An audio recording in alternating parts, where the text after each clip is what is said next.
यह कहानी है एक बंदर की, जो इंसानों की दुनिया में जीते हुए भी उनसे कहीं ज्यादा वफादार और मोहब्बत करने वाला था।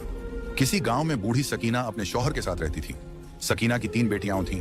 उसका शौहर मदारी था, जो बंदर का तमाशा दिखाकर अपना और अपने बीवी बच्चों का पेट पालता था। वह अपने बंदर से बहुत ज्यादा प्यार करता था, बिल्कुल अपने बच्चों की तरह। उसने उस बंदर को छोटे से पाला था। मदारी की बीवी सकीना भी उसे अपना बेटा मानती थी। एक दिन मदारी बंदर को लेकर अपनी रोजी रोटी के लिए दूसरे शहर गया। दूसरे गांव में जब वह तमाशा दिखाकर घर वापस आने लगा तो अचानक उसे दिल का दौरा, हार्ट अटैक पड़ा और वह फौरन जमीन पर गिर गया। बंदर रोता तड़पता और बिलख रहा था, मेरे मालिक को क्या हो गया? लेकिन मदारी तो अब इस दुनिया से जा चुका था। मदारी की बीवी और बेटियों पर तो जैसे कहर टूट पड़ा।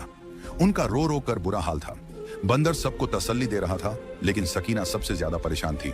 मेरी जवान जहान बेटियां हैं, मैं अब इन्हें कैसे पालूंगी? मेरे तो सर की छत ही ना रही। चलो और कुछ नहीं, इनका बाप अपनी बेटियों के लिए इज्जत से 2 वक्त की रोटी तो लाता था। कुछ दिन बाद सब्र और शुक्र करके सकीना ने फैसला किया कि वह अपने गांव में समोसे बेचेगी और उसका प्यारा बेटा बंदर उसकी मदद करेगा। बंदर सकीना की परेशानी को अच्छी तरह समझ रहा था। उसने सकीना के हाथ पर अपना हाथ रखकर उसे तसल्ली दी। यह इशारा था कि वह एक बेटा बनकर उसका साथ देगा। सकीना ने इधर उधर से कुछ पूंजी जमा की और समोसे बनाने का सामान ले आई। पूरी रात जागकर उसने और बंदर ने समोसे तैयार किए। जब दिन का उजाला फैला तो सकीना ने समोसों का थाल उठाकर बंदर के सिर पर रखा और खुद घर से बाहर निकल आई। उसने अपनी तीसरी बेटी को भी अपने साथ लिया।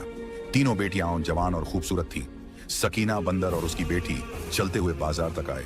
पूरे रास्ते सकीना समोसों के लिए आवाजें लगाती रही, लेकिन बूढ़ी आवाज में इतना दम कहां था। अलबत्ता उसने एक बात नोट की, लोग समोसों की बजाय उसकी बेटी को घूर घूर कर देख रहे थे। बेटी घबराकर खुद को चादर में छुपाने लगी। कुछ ही देर में कुछ अय्याश नौजवान सकीना के पास जमा हो गए। क्या दाम लगाओगी बुढ़िया? एक लड़के ने आगे बढ़कर कहा। सकीना ने समोसों की कीमत बता दी। तीनों लड़के एक दूसरे के हाथ पर हाथ मारकर जोर जोर से हंसने लगे। अरे बुढ़िया, हम तेरी बेटी का दाम पूछ रहे हैं, इन बेकार समोसों का नहीं, जिन्हें इस बंदर ने उठा रखा है। ये समोसे तो इसी बंदर को खिला दे। लड़के ने जबरदस्ती एक समोसा उठाकर बंदर के मुंह में ठूंस दिया और दूसरे ने आगे बढ़कर सकीना की बेटी को पकड़ लिया। सकीना बुरी तरह घबरा गई। उसकी बेटी भी घबराकर चिल्लाने लगी। बंदर को यह सब देखकर शदीद गुस्सा आया। उसने सिर पर रखे समोसों का थाल जमीन पर फेंका और एकदम उन लड़कों पर झपट पड़ा। लड़के बंदर को यूं हमला करते देख घबरा गए। बंदर ने अपने लंबे लंबे नाखूनों से लड़कों को बुरी तरह घायल कर दिया, लेकिन खींचतान में सकीना की बेटी के कपड़े फट गए। वह सख्त शर्मिंदा हो रही थी और बुरी तरह रो रही थी।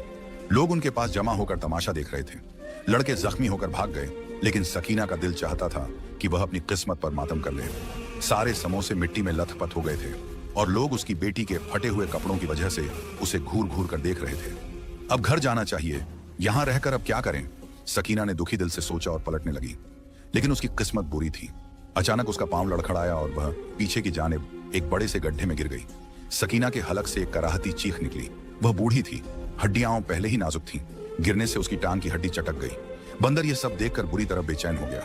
वह लपक कर कभी गड्ढे में नीचे जाता और सकीना को उठाने की कोशिश करता, तो कभी बाहर आकर लोगों को इशारे से मदद के लिए बुलाता। उसकी आंखों से आंसू बह रहे थे। ऐसा लगता था जैसे वह सचमुच सकीना का सगा बेटा हो, लेकिन कोई भी सकीना की मदद के लिए आगे नहीं बढ़ा। लोग तो बस उसकी बेटी पर निगाहें जमाए खड़े थे। आखिर थक हार कर बंदर खुद ही गड्ढे में उतरा और सकीना को पकड़कर खींच खांच कर बाहर निकाला। सकीना की टांग बुरी तरह जख्मी हो चुकी थी। वह पांव जमीन पर रखती तो कराह उठती। उसी मजमे में एक दरमियानी उम्र का आदमी खड़ा था।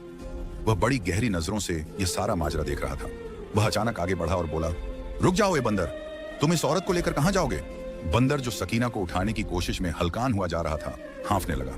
उसने इशारे से उस आदमी को बताया कि उनका घर कुछ ही दूरी पर है।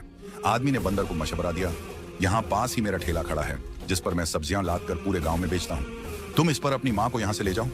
उस आदमी ने बंदर की मदद की। सकीना को ठेले पर चढ़ाया और उनके घर की जानिब चल पड़ा। सकीना की बेटी भी खुद को छुपाने की कोशिश करते हुए घर तक पहुंची। आदमी तो सकीना को घर छोड़कर चला गया, मगर उसकी तीनों बेटियां उसके इर्द गिर्द इकट्ठी होकर फूट फूट कर रोने लगी। सकीना की आंखों में आंसू थे। बंदर से उसकी परेशानी और बेचैनी देखी नहीं गई। वह अचानक लपक कर घर से बाहर निकला और पास के डॉक्टर को हाथ पकड़कर घसीटते हुए घर ले आया। डॉक्टर ने घर आते ही सकीना की टांग का मुआयना किया और मायूसी से बोला, सकीना की टांग की हड्डी टूट गई है। मुझे यकीन है कि बड़े डॉक्टर को फीस देने के लिए आपके पास पैसे नहीं होंगे। मैं अपने साधनों से इनका इलाज करा देता हूं, लेकिन अब ये 3 महीने तक चलने फिरने के लायक नहीं रहेंगी। डॉक्टर की बात सुनकर सभी के चेहरे उतर गए। कमाने का एकमात्र जरिया तो अब सकीना ही थी। अगर वही चारपाई पर पड़ जाती तो कमाता कौन? लेकिन उसका इलाज भी जरूरी था। बंदर ने डॉक्टर के हाथ पर अपना हाथ रखकर सर हिलाया। डॉक्टर ने अपनी गाड़ी मंगवाई और सकीना को अस्पताल ले गया। वह डॉक्टर नेक दिल आदमी था और सकीना के शौहर का पुराना वाकिफ था। उसने अपनी जेब से ही सकीना की मरहम पट्टी करवा दी। सकीना प्लास्टर चढ़वाकर वापस आई तो चारपाई की होकर रह गई। घर में बैठी जवान बेटियों का बोझ और दिन रात के फांकों ने उसकी सेहत तेजी से गिरानी शुरू कर दी।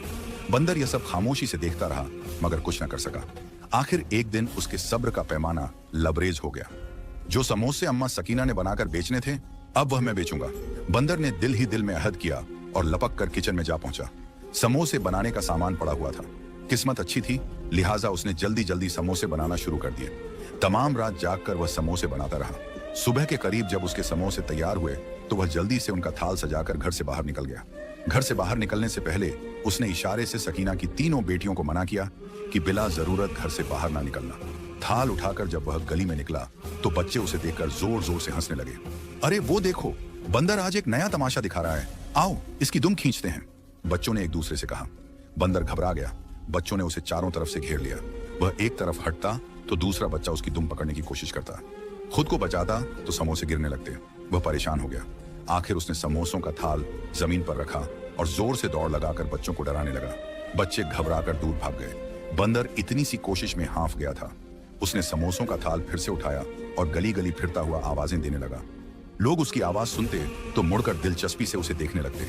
अरे ये देखो, ये कैसा बंदर है जो सर पर समोसे रखकर बेच रहा है। लोग रुक रुक कर तमाशा देखने लगते मगर कोई समोसे खरीदने पर तैयार न था। एक